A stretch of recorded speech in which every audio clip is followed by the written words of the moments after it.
What up though? I'm J Will, aka BlackDad, and in this video I'm going to explain how you can unschool in the state of Florida in compliance with Florida statutes. Let's go. Florida statute defines home education as the sequentially progressive instruction of a student directed by his or her parent or guardian to satisfy Florida's compulsory education requirements. Compulsory education is for children ages 6 to 16, which basically means you got to do it. So if a child is not going to school from 6 to 16, if you don't follow these requirements, you potentially can go to jail for it. Ain't nobody got time for that. So unschooling doesn't use a curriculum and is not directed by the parent, but instead it's directed by the child's interest. For more on this method, check out my video on traditional schooling versus unschooling. So if the unschool approach does not necessarily follow the sequentially progressive instruction and is not directed by the parent, how do we fulfill this state requirement? I'm glad you asked. There is essentially two ways to legally homeschool in the state of Florida. Bam, bam, bam. Here you go. Number 1, follow under the homeschool statute or follow under an umbrella school. So those are the two ways that you can legally homeschool. The first way is to send a written notice of intent to the school district superintendent within 30 days of beginning the home education program. Notice must include the name of the home education student, birth date, address, and the parent's signature. If choosing this method, you must maintain a portfolio of educational records. A portfolio is a log of educational activities which is made contemporaneously with the instruction and which designates by title any reading materials used and samples of any writings, worksheets, workbooks, or creative materials used or developed by the student. So basically, it's a record of all the stuff you did with your homeschooling. This portfolio is to be available for inspection by the superintendent upon a 15-day written notice. But the statute does not require the superintendent to inspect all portfolios. So these portfolios must be preserved for a period of 2 years. Lastly, under the homeschool statute, each year you must provide an educational evaluation of the student's educational progress to the superintendent. You can meet this educational evaluation in several ways. Dun, dun, dun. A certified teacher chosen by you may evaluate the child's progress based on a review of the portfolio and discussion with the student.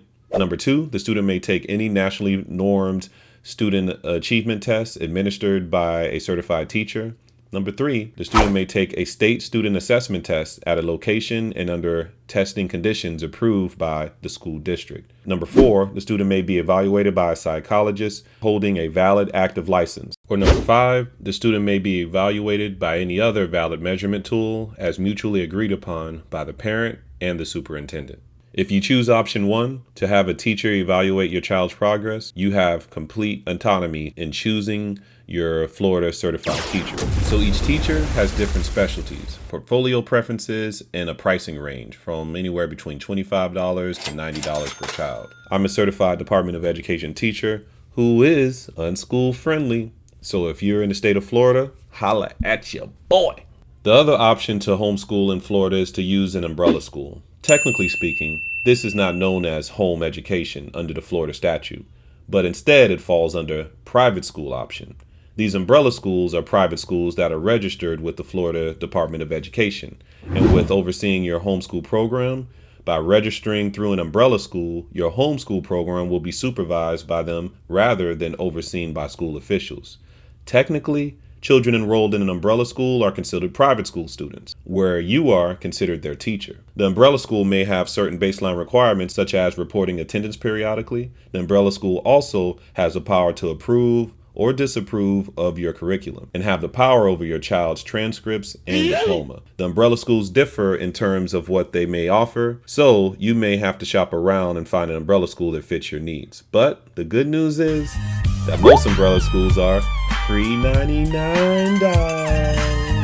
And they're also run by homeschool parents, so they feel your pain and your struggle, and they'll try to help you any way they can. There are some pros and cons with each. Some find it easier to register with an umbrella school, to not have to worry about maintaining a portfolio. Others may wish to have more autonomy in their homeschooling journey. While umbrella schools have fairly lax requirements, the umbrella school is still considered the superintendent and you will have to meet the school's official requirements for approval of curriculum, transcripts, and diploma. Another point of consideration is that the homeschooling rights provided by statute that ensure a homeschooling child may participate in sports and dual enrollment may or may not be available for umbrella school as a private school. So if this is something that you're considering for your child, or if your child is older, this may weigh on your decision of which path to choose. So these are the options to unschool in Florida. Any questions or comments? Just comments down below. Deuces.